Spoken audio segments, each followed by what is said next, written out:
स्त्री ही तो वह प्रथम गुरु है जो बच्चे को जन्म देकर उसे पहली शिक्षा देती है। यदि स्त्री आत्मज्ञान से भर जाए तो आने वाली पीढ़ियां भी सत्य के मार्ग पर चल पड़ेगी। इसलिए बेटी, स्त्री की साधना समाज के लिए वरदान है। कमाली बोली, पिताजी तो क्या इसका अर्थ है कि यदि स्त्रियां आध्यात्मिक पथ पर चले तो पूरा समाज बदल सकता है? सत साहिब। भाई और बहनों, समय के प्रभाव में जब समाज स्त्री को केवल गृहस्थ जीवन तक सीमित समझता था, जब स्त्री के ज्ञान और आध्यात्मिक मार्ग में स्थान पर प्रश्न उठते थे, तब एक महान संत ने उस अंधविश्वास की दीवार को तोड़ा। और वे संत थे कबीर साहिब। उनके जीवन में एक ऐसी घटना हुई जिसने समाज को आईना दिखा दिया, और यह घटना थी कबीर साहिब और उनकी बेटी कमाली के बीच, जिसमें खुलता है कि स्त्री का आध्यात्मिक स्थान वास्तव में है क्या। आज हम प्रवेश करते हैं उस पावन संवाद की गहराई में। काशी नगरी का एक शांत सा वातावरण, गंगा किनारे साधना में लीन संत कबीर साहिब बैठे हैं। चारों ओर भक्तजन, जिज्ञासु और साधक बैठे हैं। लेकिन भीड़ से अलग एक चेहरा भी है, कमाली, जो कबीर साहिब की बेटी है।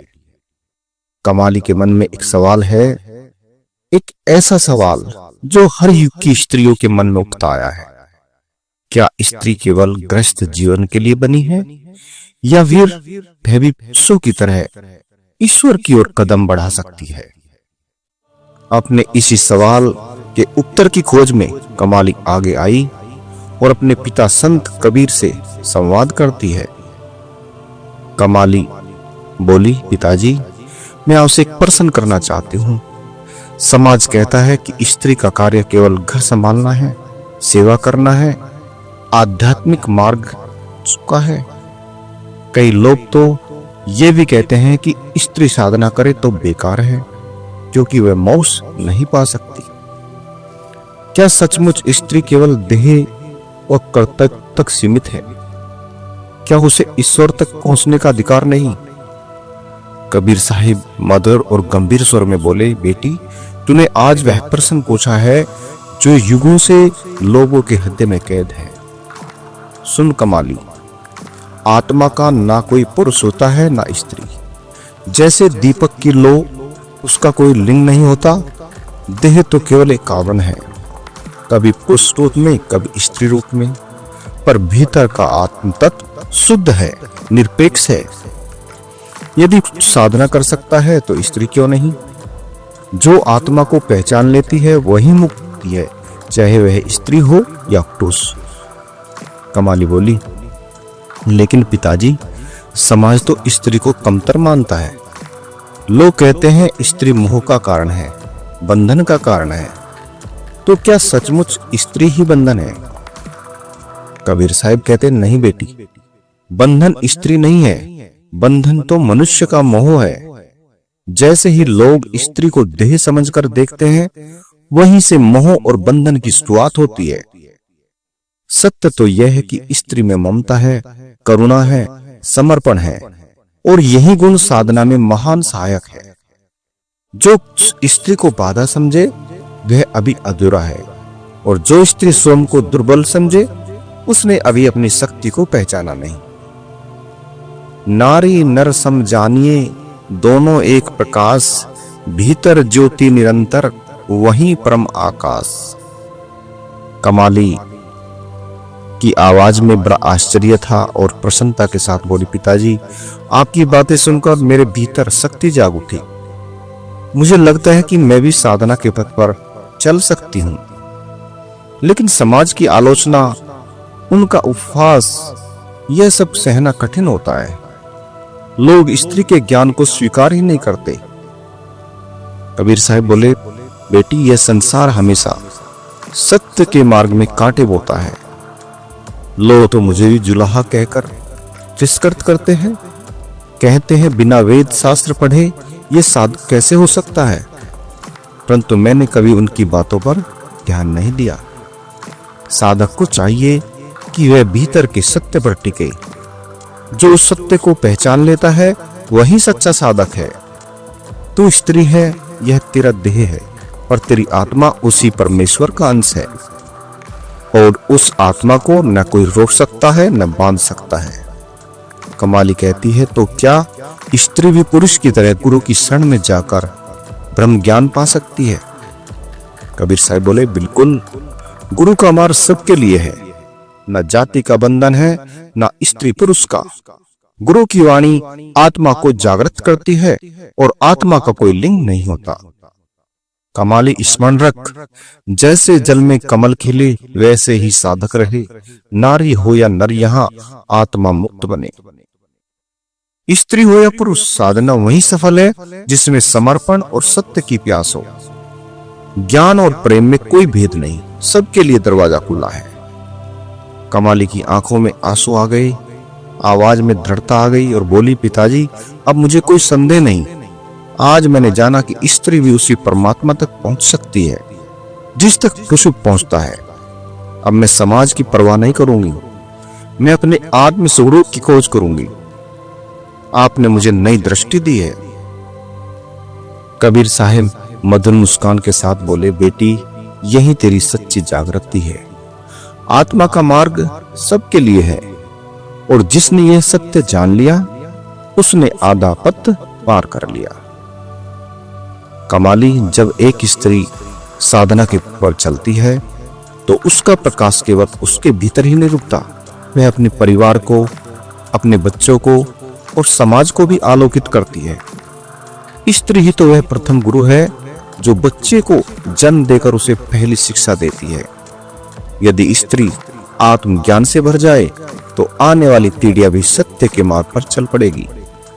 इसलिए बेटी, स्त्री की साधना समाज के लिए वरदान है। कमाली बोली, पिताजी तो क्या इसका अर्थ है कि यदि स्त्रियां आध्यात्मिक पथ पर चले तो पूरा समाज बदल सकता है? कबीर साहब बोले, हाँ बेटी, युगों से समाज ने स्त्री को केवल सेवा और ग्रस्त जीवन तक बांध दिया, लेकिन वास्तविकता यह है कि स्त्री में करुणा, त्याग और समर्पण की शक्ति ज्यादा है। यदि वह शक्ति ईश्वर की ओर मुड़े तो संसार का संतुलन बदल सकता है। नारी नर सम जगत में दोनों एक समान, साधे जो भी साधना पावे अमृत ज्ञान। कमाली थोड़े संकोच से बोली, लेकिन पिताजी लोग तो स्त्री को मोहिनी कहते हैं कि स्त्री साधना में बाधा है, तो क्या सचमुच स्त्री साधना के मार्ग में रुकावट बन सकती है? कबीर साहब बोले, नहीं बेटी, बाधा स्त्री नहीं, बाधा तो मनुष्य का वासना युक्त दृष्टिकोण है। यदि कोई स्त्री को केवल देह के रूप में देखता है तो वही उसका पतन कर देता है, और यदि वह स्त्री में भी ईश्वर का अंश देखे तो वही उसे उन्नति की ओर ले जाएगा। कमाली समझ ले, स्त्री और पुरुष दोनों साधना के सहयात्री है, एक बिना दूसरे के अधूरा है। स्त्री में जो शक्ति है वह पुरुष को पूर्ण करती है, और पुरुष में जो विवेक है वह स्त्री को आधार देता है। दोनों मिलकर ही संसार और साधना का संतुलन बनाए रखते हैं। कमाली बोली, पिताजी आपकी बातें सुनकर लगता है कि स्त्री वास्तव में शक्ति है, कमजोरी नहीं। तो क्या समाज को यह मानना होगा कि स्त्री भी पुरुष के समान ईश्वर तक पहुंच सकती है? कबीर साहब बोले, समाज धीरे धीरे बदलेगा बेटी, पर सत्य को कोई रोक नहीं सकता। तू देखेगी आने वाले युगों में भी स्त्रियां साधना और भक्ति के क्षेत्र में महान आदर्श बनेगी, और वे गुरुओं की तरह मार्ग दिखाएगी। विज्ञान और प्रेम से संसार को सींचेगी। नारी तजी जो ब्रह्मा कहे, सो अज्ञान अंध, नारी में ही शक्ति है, जग जीवन का मूल बंध। यह मत खोलना कि परमात्मा ने स्त्री को केवल देह नहीं बल्कि शक्ति का स्वरूप बनाकर भेजा है। कमाली कहती, पिताजी अब मेरे मन का सारा भ्रम मिट गया। अब मैं अपने जीवन को केवल ग्रस्त तक सीमित नहीं देखूंगी, मैं अपने आत्म स्वरूप को पहचानने के लिए साधना करूंगी, चाहे लोग हंसे या तिरस्कार करें। मैं जानती हूं कि स्त्री भी ईश्वर तक पहुंच सकती है। कबीर साहब मुस्कुराए और बोले, यही सच्चा साहस है बेटी। समाज क्या कहता है उस पर मत चल, सत्य पर चल। कमाली गंभीर स्वर में बोली, पिताजी आपने कहा कि स्त्री की भक्ति समाज को भी बदल सकती है, पर मुझे बताइए स्त्री की भक्ति किस प्रकार होनी चाहिए? क्या उसकी साधना पुरुषों से अलग होती है? कबीर साहब बोले, नहीं बेटी, भक्ति का मार्ग सबके लिए एक समान है, चाहे वह पुरुष हो या स्त्री। ईश्वर तक पहुंचने का मार्ग समर्पण और सत्य की प्यास से खुलता है। लेकिन स्त्री की भक्ति में एक विशेषता है। स्त्री का हृदय अधिक कोमल और संवेदनशील होता है। उसकी भक्ति प्रेम और करुणा से भरी होती है। यही करुणा उसे अधिक शीघ्रता से ईश्वर के निकट ले जाती है। स्त्री जब अपने भीतर से अहंकार और मोह को त्याग देती है तो उसकी साधना अमृत बन जाती है। वह संसार को मातृत्व की दृष्टि से देखती है और वही दृष्टि उसे परमात्मा तक पहुंचाती है। कमाली बोली, लेकिन पिताजी कई लोग कहते हैं कि स्त्री का मन चंचल होता है, वह साधना में स्थिर नहीं रह सकती। क्या यह सच है? कबीर साहब दृढ़ स्वर में बोले, कमाली यह केवल भ्रांति है। मन चंचल तो हर मनुष्य का होता है, चाहे वह पुरुष हो या स्त्री। जिसने अपने मन को साध लिया वही सच्चा साधक है। स्त्री को चंचल कहना उसे केवल बंधन में रखने का बहाना है। सच्चाई यह है कि स्त्री का मन यदि प्रेम और भक्ति में डूब जाए तो वह पुरुष से भी आगे बढ़ सकती है। सुन बेटी, मन ही बंधन मन ही मोक्ष, मन ही करे उकार, नारी नर दोनों सम, मन साधे पारा पार। इसलिए स्त्री को चंचल नहीं बल्कि साधना में समर्थ कहना चाहिए। कमाली के स्वर में आत्मविश्वास और आनंद था और बोली, पिताजी अब मुझे लगता है कि स्त्री के भीतर वही शक्ति है जो संसार को नया मार्ग दिखा सकती है। पर मुझे बताइए, जब समाज स्त्री को तिरस्कार की दृष्टि से देखता है तो क्या वह साधना में टिक पाएगी? कबीर साहब बोले, कमाली साधक को समाज के तिरस्कार की परवाह नहीं करनी चाहिए। समाज तो हर उस पथिक का उपवास करता है जो सत्य की ओर बढ़ता है। स्त्री यदि दृढ़ होकर साधना करे तो उसका तिरस्कार ही उसकी अग्नि परीक्षा बन जाएगा और वही परीक्षा उसे और मजबूत बनाएगी। जो तो को काटे ताना, तू उसको दे उपकार, नारी की यही शक्ति है जगत करे उद्धार। स्त्री का बल उसकी करुणा और क्षमा है।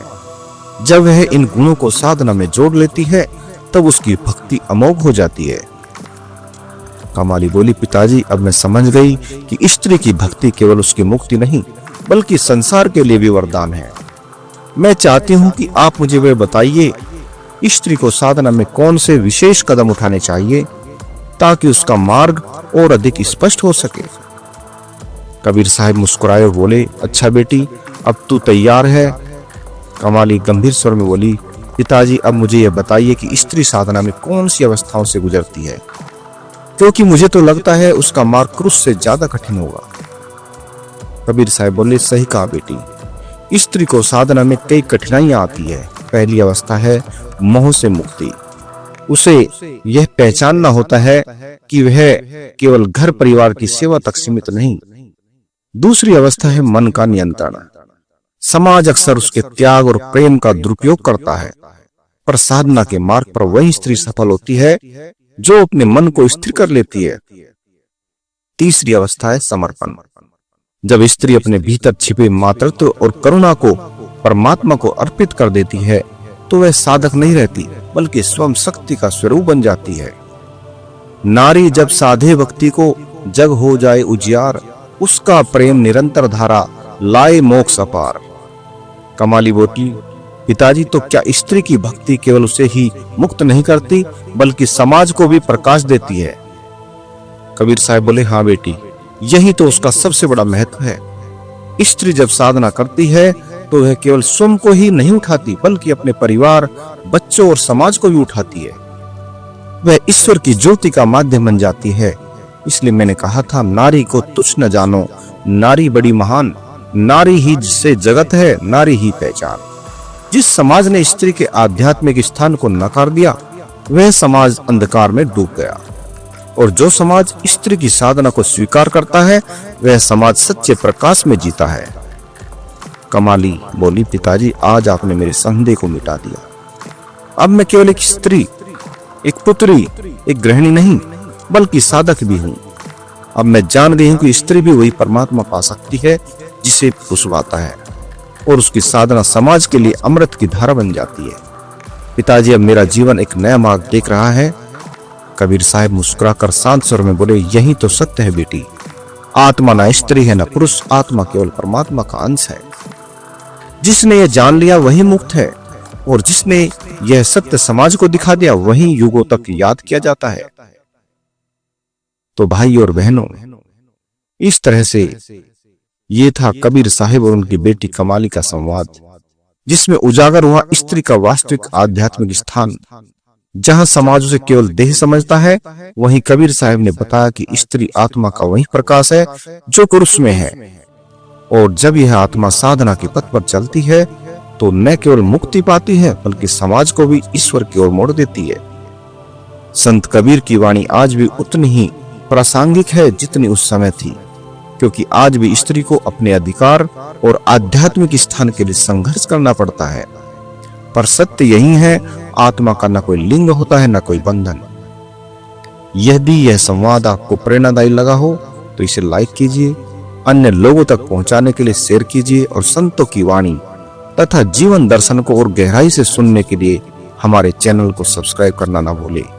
आपका एक छोटा सा प्रयास किसी और के जीवन में नया प्रकाश भर सकता है। मिलते हैं अगली प्रेरणादायी वाणी के साथ। तब तक के लिए सतनाम। कबीर साहिब की जय हो। सत साहिब।